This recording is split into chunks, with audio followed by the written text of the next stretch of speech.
Começando mais um Doce Diário Materno e hoje nós estamos aqui com o pediatra, né, o Dr. Célio Alvarez, e a gente vai falar das doenças do verão e dos cuidados que as mamães têm que ter e que a maioria não tem porque a gente está de férias e acaba esquecendo totalmente de tudo, né, doutor? Verdade.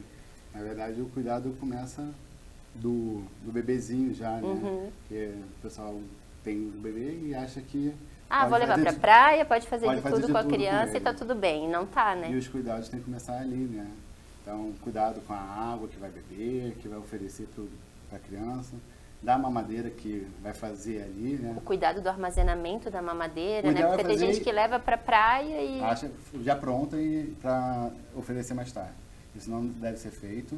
Na verdade, evitar também expor o alimento aquele sol que vai ficar ali, né? Então, acondicionar de forma correta. E mesmo se for comprar em outro lugar, tem que ter cuidado de o que vai comprar, onde vai comprar. Sim, quando for fazer a mamadeira, né? Fazer e oferecer e acabou de descartar, né? Descartar. O leite tem que estar condicionado num lugar, né, adequado. Adequado e fresco, né? Que é sim. muito difícil nesse calor, porque Geralmente naquelas caixas, né? De gelo, é né? melhor, né? Para não ficar...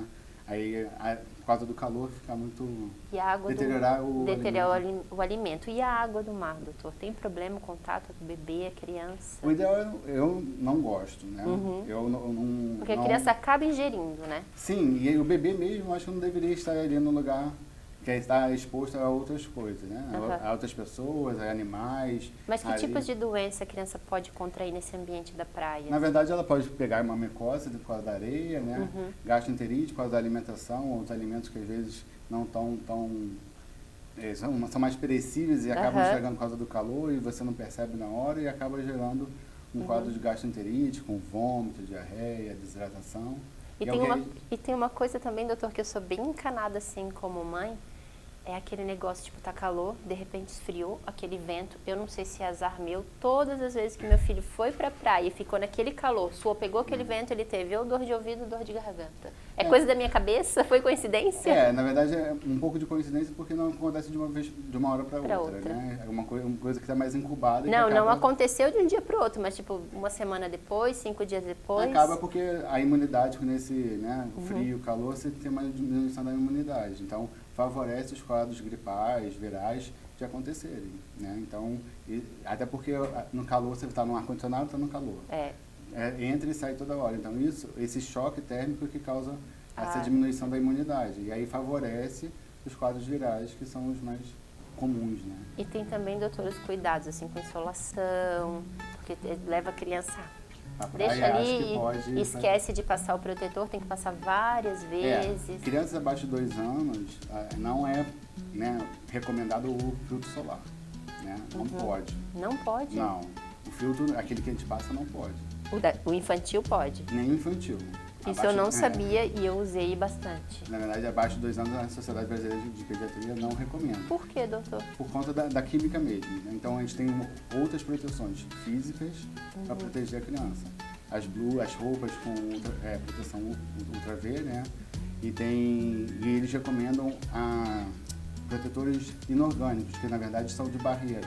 Tipo pasta d'água, parece que fica aquela barreira branca, né? Nossa, doutora, eu até me arrepiei, porque eu usei bastante nele. É que na verdade antigamente não tinha tanta divulgação, agora é que a gente está divulgando mais. Então eles recomendam que não utilizem abaixo de 2 anos. Mas pode ser prejudicial de que maneira? O que pode acontecer? Na verdade, é mais a parte da pele mesmo, né? Tipo, da alergia, favorecer alguma irritação, né? Então pelo produto químico que faz isso. Então, só após os 2 anos. Isso. E o ideal, então, seria o quê? Evitar os horários de pico do sol? Na verdade, isso com certeza para todo mundo, né? Pra não todo só mundo. para as crianças, mas como para os adultos.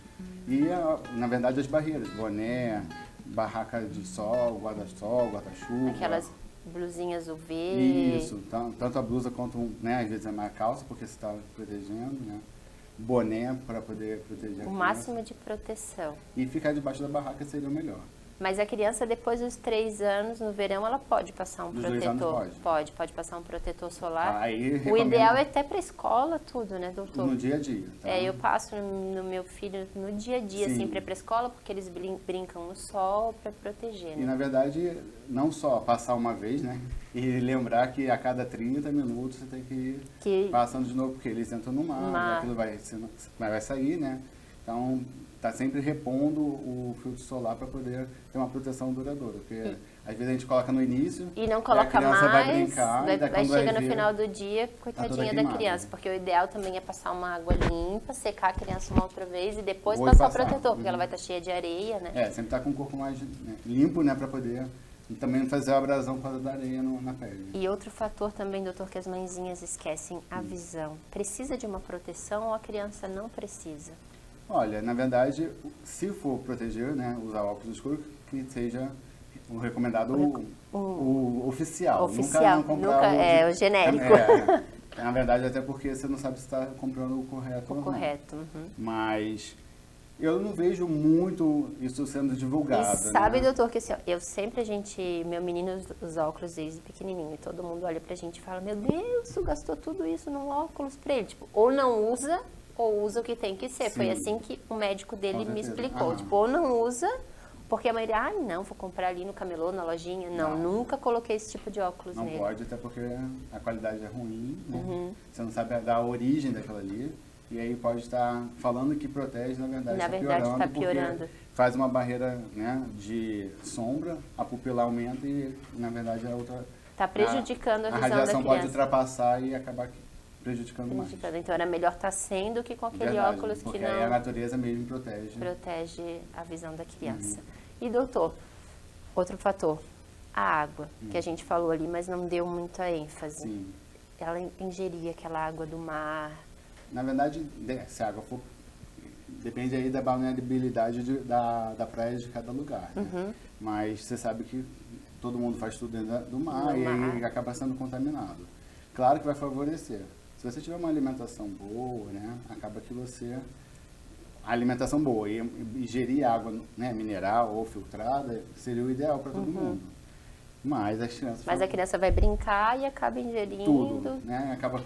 A areia que vai para a boca, então acaba que isso favorece os quadros de gastroenterite, que é o que a gente mais vê na emergência na época do verão. Né? Outro assunto importante também, doutor, afogamento secundário pode acontecer? Já li bastante sobre isso, que a criança vai para a piscina, tomou aquele caldo assim... Na verdade, o cuidado com a criança não pode piscar, é o que eu falo, né? É uma caixinha de surpresa porque a gente não sabe o que está passando na cabeça dela. Então, tá numa beira do mar, tá de mão dada, observando de perto para poder evitar. Porque o afogamento pode acontecer, eu falo, até numa poça. Até numa poça. Caiu, desmaiou. De cabeça na poça. As pessoas acham que não, que só se água é profunda, mas não é assim, porque ela pode se afogar até na banheira, no balde. Então, tá sempre vigiando a situação, as brincadeiras, o que está fazendo. Porque às vezes a gente está, né, tem um bando de criança brincando e você perde o controle e quando você vai ver o seu filho já foi para outro lugar que você nem viu. E é uma piscina, é uma banheira e acaba acontecendo uma tragédia. E como identificar, doutor, se houve um afogamento secundário? Na verdade, você vai ver que a criança vai estar mais ofegante, com uma falta de ar vai estar maior. Pode estar, até aconteceu o desmaio pela hipóxia, né? Pela falta... a criança tomou um banho de mar ou de piscina, tu viu que ela está muito cansada, muito prostrada. Na verdade, se acontecer alguma coisa na água do mar, né? Um caldo que você comentou, e a criança retirar e não voltar mais. Não voltar mais. Observar ela. Na verdade, acalmar, ver o que está acontecendo. Um sinal diferente, corre para o hospital. Sim, com certeza. Porque tem muita gente que fica também esperando. Na verdade, eu acho que não tem que esperar. Em casos sérios, você tem que levar direto para a emergência para poder... Se você vê que a criança realmente saiu do mar e não está o normal e não conseguiu se recuperar efetivamente, acionar os bombeiros ou o guarda-vida que está ali do lado e o meu filho, quando ele tinha 1 ano e 5 meses, ele colocou a cabecinha assim na banheira, eu vi que ele engoliu bastante água, inclusive pelo nariz. Eu corri para o pronto-socorro, ainda falei para o médico, não me chama de maluca. Dele, não é maluca, porque é melhor correr do que omitir aquilo ali, depois de madrugada ele poderia acontecer alguma coisa. Você negligencia uma situação, achando que, não, eu consigo aconteceu nada. lidar com aquilo ali, observar, e na verdade você está perdendo tempo. O ideal é sempre buscar ajuda. Desconfiou, vamos buscar ajuda, né? Afogamento não é brincadeira. Não é brincadeira. Então, a gente, às vezes, não dá um sintoma no momento, mas depois acaba gerando esse quadro pior, e aí tem que ficar internado, vai para UTI, podendo culminar num fato pior. Criança, água, verão, sol, todo cuidado é pouco, observação. O recado que tu dá, doutor, para os pais, né? Na verdade, é o pessoal ter cuidado, né, na alimentação, na hidratação das crianças, perceber que estar exposto ao calor, ela vai suar, vai perder, né, água por outros meios, então está sempre hidratando, oferecendo líquido, seja água, suco, água de coco, então tem uma gama aí de mesmo líquido porque que pode a criança ser sozinha não vai buscar Não água, vai. ela vai querer picolé, um suco, né? Mas a vai até água... ajudar frutas, né? Oferecer frutas que sejam mais suculentas, que também tem um grande teor de água. Mas o problema nada é que substitui água, né? Não. E na verdade é que eles não vão parar de brincar para pedir água. Para pedir água jamais. Entendeu? Então, se você não for oferecer, eles não vão correr atrás de se hidratar. Então, mas os aí, pais têm que ficar na vigilância. E se a mãezinha diz, ai, mas ele tomou 2 litros de suco hoje, substitui? Não é que substitua, mas já está um volume mais ou menos adequado. Né? Na verdade, tem que oferecer mais porque ele Mas não só de suco, ele vai precisar de água, né? Até porque o suco é natural, mas tem muita glicose, então acaba que influencia outros casos também. Né? E tem gente que acaba não usando natural, né, de caixinha, ou tem criança que já acaba tomando refrigerante. E aí não substitui. Nada substitui a hidratação, né? A água pura tem que ser oferecida a todos. É muito importante, gente, a todos. Muito obrigada, doutor, pela participação aqui no programa. Espero que a gente possa estar contando sempre com a tua participação. O doutor Célio, que faz parte da equipe Cuidar, que é uma grande parceira do Fala Litoral. Então, um beijo no coração de todos vocês e até a próxima semana. Obrigada, doutor. Eu que agradeço. Obrigado. Doce Diário Materno. Hoje a gente está aqui com a doutora Fernanda. Doutora Fernanda, a gente vai falar de um assunto que é totalmente novo e complicado, que com certeza a maioria das pessoas, das mães, dos familiares não sabem lidar, que é o luto infantil. Boa tarde. Você pode explicar um pouquinho pra gente de como conduzir essa situação, de como, né? Eu te sou sincera, como mãe, se acontecesse isso hoje na minha família, eu não saberia como lidar, porque eu acho que eu ia sofrer tanto antecipadamente do que ele vai sentir, né? Como chegar, como abordar a criança esse assunto, como falar com ela, como lidar. Boa tarde. Então, justamente, esse é um assunto que gera muita dúvida na maior parte das famílias sobre como abordar esse assunto. Ou se eu falo sobre a morte, né, da pessoa próxima, do parente, ou enfim, de alguma pessoa significativa com a criança, ou se eu não falo. Pois é, a maioria das pessoas prefere mentir, né? Foi viajar, logo volta e nunca chega, a pessoa nunca volta e a criança vai crescendo com aquela sensação assim, tipo, onde que tá? Sumiu? Me abandonou? Né? Muitas vezes ou foi morar longe, também algumas pessoas, né, alguns pais usam essa explicação e esse não é o caminho mais adequado. Por quê? Porque a criança pode ficar esperando de que essa pessoa vai voltar e essa pessoa nunca mais vai voltar. Né? E aí isso pode gerar uma sensação de insegurança na criança, de por que essa pessoa não volta mais ou quando volta, desencadear ansiedade ou então até mesmo uma culpa. Será que eu fiz alguma coisa que essa pessoa nunca mais voltou? Pois é, tipo, não quer me ver, né? Será que eu fiz algo para ela e por isso ela foi embora e não voltou mais? Então, o caminho mais adequado é sempre a verdade. Né? Eu explicar para a criança que essa pessoa morreu, claro que sempre de acordo com a crença de cada família, né? Cada família vai encontrando o caminho mais adequado de acordo com a sua crença, mas o principal é ser verdadeiro com a criança, explicar que essa pessoa morreu e aí de acordo com a idade da criança... Explicar o que é a morte, né? E aí o que é a morte é muito da crença de Da cada crença de família, cada né? família, né? Então não existe um caminho certo de que eu tenho que explicar para a criança que a morte é isso ou é aquilo, mas sim explicar para a criança realmente que a pessoa morreu, que ela não vai mais voltar, evitar também, às vezes tem famílias que usam a explicação de que a pessoa dormiu e não acordou mais. Não é legal também. Não, porque pode gerar na criança o medo de dormir e eu não acordar mais. Ou então, e se a minha mãe dormir e não acordar mais? Ou se o meu pai dormir e não acordar mais? É isso que eu estava pensando aqui. E a morte de uma mãe ou de um pai é muito mais difícil ainda de conduzir, né?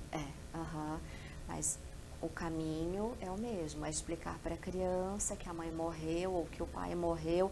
Vai gerar um sofrimento muito maior para a criança, porque são pessoas que são mais significativas para ela, mas também é importante falar a verdade.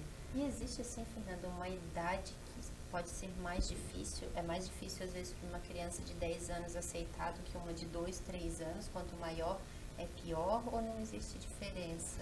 Depende de cada um. Depende. Eu vejo que o mais significativo é a forma como vai ser explicado para a criança o que aconteceu. Conforme as faixas etárias, as crianças vão entendendo de uma forma diferente a morte. Né? Por exemplo, as crianças de 0 até 3 anos, elas não entendem o significado da morte. Então é mais difícil ainda de lidar, né? Né? Mas aí, às vezes, a criança nessa idade pensa que a pessoa foi, mas daqui a pouco ela volta, e aí ela pode perguntar com mais frequência, mas e a tia? Né? Mesmo que já foi explicado para ela que a tia morreu, mas perguntar aí, cadê a tia? Né? Dos 3 aos 5, as crianças começam a perceber a morte como algo passageiro, porque muitas vezes nos desenhos eles veem que o personagem morreu, daqui a pouco ele estava presente ali no desenho de novo, né? Então isso faz com que eles entendam a morte como passageira. Dos 6 anos até os 7, as crianças começam a ter uma compreensão do que é a morte, mas ainda como algo passageiro, e eles usam explicações mágicas. Foi o bicho-papão que levou essa pessoa, foi a bruxa.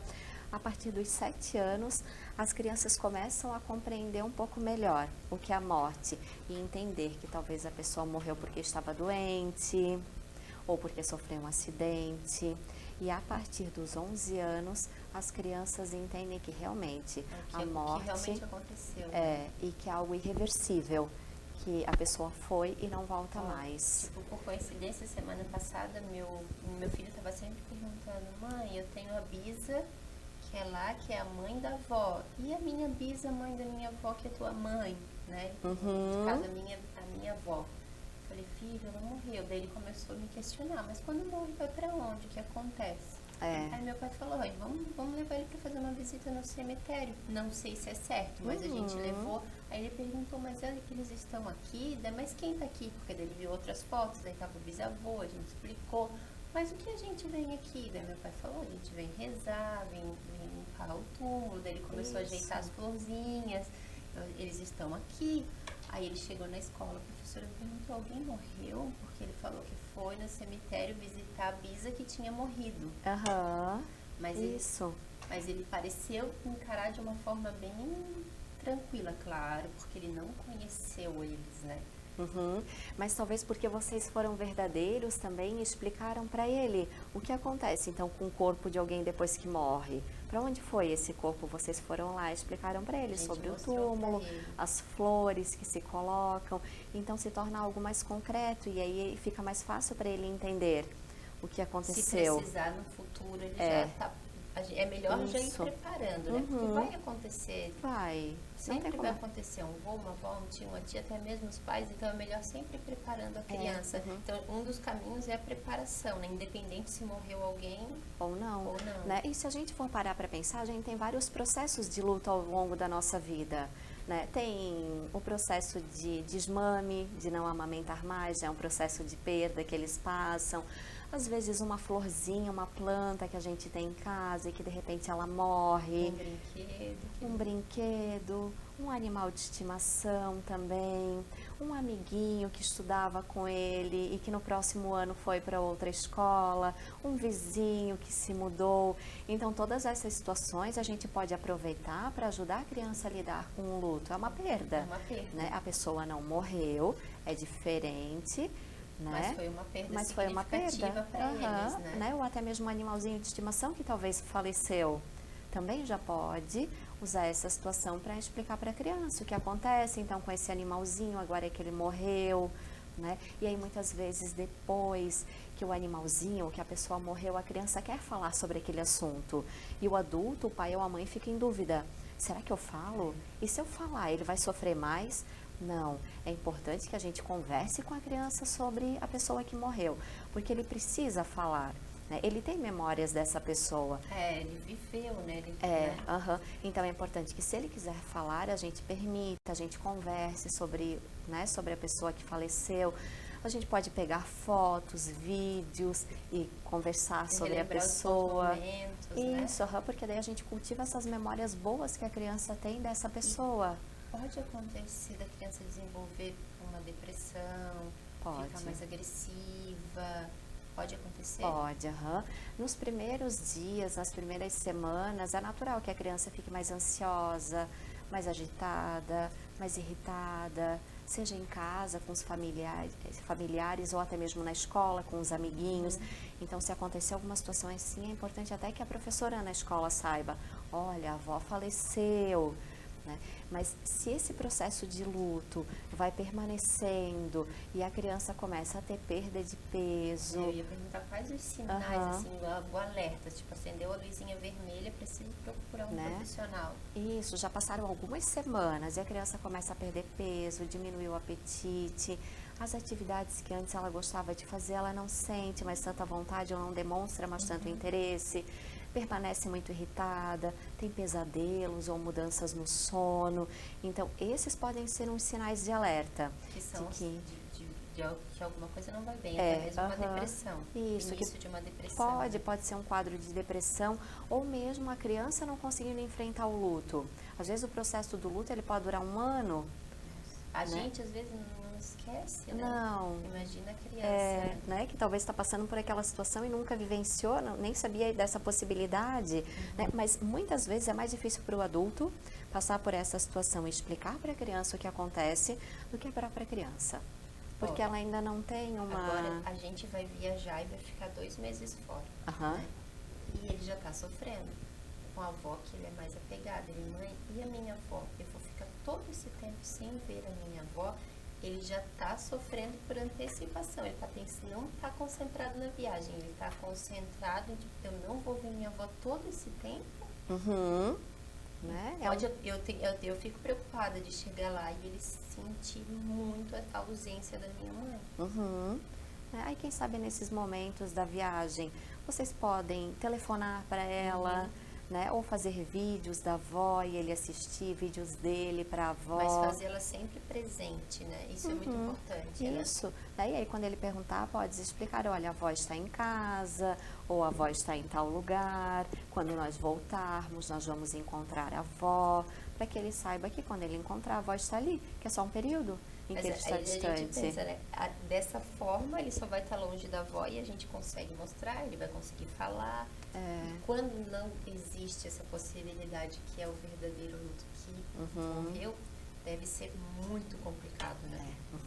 E aí, por isso que é importante conversar com a criança sobre quem morreu, né? O caminho está sempre conversando, mesmo que a criança esteja um pouco mais quieta, vamos conversar, o que está acontecendo, o que tu está sentindo, é isso. Se ela não quiser conversar, procura respeitar, né? Mas em algum momento tenta abordar o assunto. E se ela não quiser, tudo bem, ela não quer conversar nesse momento, mas em algum outro momento aborda de novo, ou traz uma foto, ou talvez um livro que tem alguma historinha de alguém que faleceu, às vezes um desenho que a criança assiste, ou fazer uma encenação com fantoches, com bonecos. E as visitas ao cemitério? Sim ou não? Fazer ou não? Levar, mostrar? Eu penso que, da mesma forma como ir ao velório ou ao enterro, perguntar para a criança se ela quer ou se ela não quer ir, né? Explicar o que acontece lá. E o medo dela ter um impacto, né? Por isso que é importante o adulto sempre por perto, né? Se eu for levar ela no cemitério, no velório, no enterro, o importante é que eu esteja perto para poder auxiliar ela se ela precisar. Mas por que aquelas pessoas estão chorando? E aí eu posso explicar o porquê elas estão chorando, né? E como explicar por que estão chorando? Qual a forma correta? Porque elas estão se sentindo tristes, elas gostavam muito dessa pessoa e elas sabem que elas não vão mais ver ela. Então, tudo bem nós nos sentirmos tristes nesse momento. Eu também estou triste, para demonstrar para a criança que tudo bem ela se sentir triste, que não tem problema nenhum em ela ficar triste, ou talvez se ela sentir raiva, porque nunca mais vai ver essa pessoa. É normal, então, ela ter às É vezes um normal. comportamento agressivo. Se for nas primeiras semanas, não tem problema nenhum. Como os adultos, cada criança vai ter o seu processo de luto, né? A minha bisavó dizia muito pra mim, quando meu bisavô faleceu, mas a gente vai se ver lá no céu. Isso é errado? Tem que tomar cuidado, porque pode fazer Porque eu com ficava que... esperando aquilo da mesma forma, entende? Isso, pode fazer com que a criança crie o desejo de morrer. Eu quero morrer, porque se eu morrer, eu vou ver essa pessoa no céu, né? Principalmente se for alguém muito próximo. Mãe, pai, avô, vó, que muitas vezes a criança tem um vínculo muito próximo. Então pode desencadear nela uma vontade de morrer. Porque se eu morrer, eu sei que eu vou ver. É um assunto extremamente delicado. Por isso que é importante, realmente, eu explicar o que aconteceu com a pessoa. Se ela faleceu porque estava doente, eu explico para a criança e aí junto com isso eu aproveito para explicar que as pessoas morrem quando tem alguma doença muito grave. E se a gente sabe que a pessoa está com uma doença que uma hora ou outra vai acontecer, já pode ir preparando a criança ou é melhor não? Talvez explicar para a criança que essa pessoa está doente, explicar o que está acontecendo com ela, mas talvez não precisa falar sobre a morte. Por antecipação, né? Pode desencadear uma ansiedade na criança. E hoje ela morreu? E amanhã ela morreu? Né? Então, só explicar o que está acontecendo. A verdade é sempre o melhor caminho, né? De acordo com a idade de cada criança. Às vezes, uma criança de 3 não precisa ter a mesma informação de uma criança de 10. Né? Mas as duas precisam da verdade, saber o que está acontecendo. E se num primeiro momento ela quisesse ficar um pouco mais no quarto, sozinha, pode respeitar ou já é um sinal de alerta? Não, pode respeitar, como um adulto, né? Talvez um adulto que perdeu a mãe.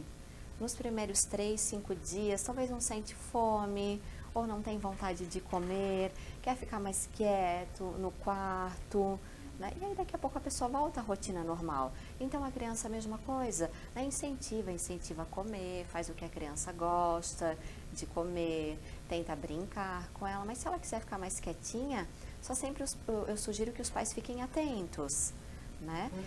Ao que a criança está fazendo, mas nos primeiros dias é muito normal. É um processo de luto como um processo de luto de um adulto. Sentir medo. Minha avó faleceu, eu tinha 17 anos, mas a gente tinha uma ligação muito forte, porque eu sempre morei com ela, ela me criou, né?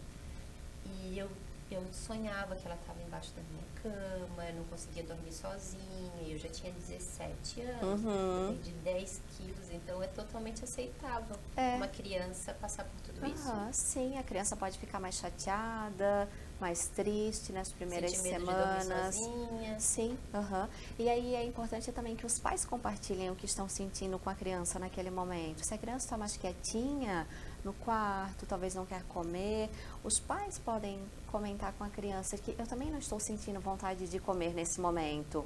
Eu também tenho vontade de ficar mais quietinho no meu canto, mas tudo bem, isso vai passar, porque aí eu vou validando para a criança o que ela está sentindo, para ela ver que tudo bem ela se sentir triste, como os outros também se sentem tristes. Então conversar com ela, filha, tu não está se sentindo bem? Tá tudo bem, vamos conversar, senta aqui, quer um colo.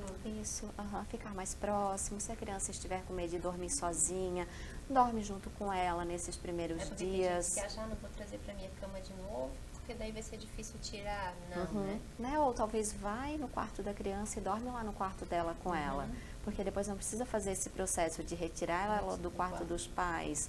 Ela se manteve no quarto dela. Mas acompanhado, porque é totalmente normal ela sentir medo. A criança pode ter pesadelo nos primeiros dias, é normal, não tem nada de errado. Se for nas primeiras semanas, não tem nada de errado. Isso pode durar até quantas semanas? Varia muito de pessoas para pessoas, né? E de criança para criança. Tem crianças que levam um mês, às vezes a criança leva uma semana, pode levar 3 meses. Né? E tem criança que pode encarar numa boa. Muito normal. Talvez fique mais agitada no primeiro dia, mais irritada e depois tudo bem. né? E Isso aí, depende também do grau de ligação que ela tem com a pessoa que faleceu, né? Uhum. E o grau de naturalidade com que quem vai conversar com ela vai contar sobre o que aconteceu. Porque se a criança vê o pai e a mãe sofrendo, chorando, ela pode acontecer dela sofrer da mesma forma, com a mesma intensidade, né?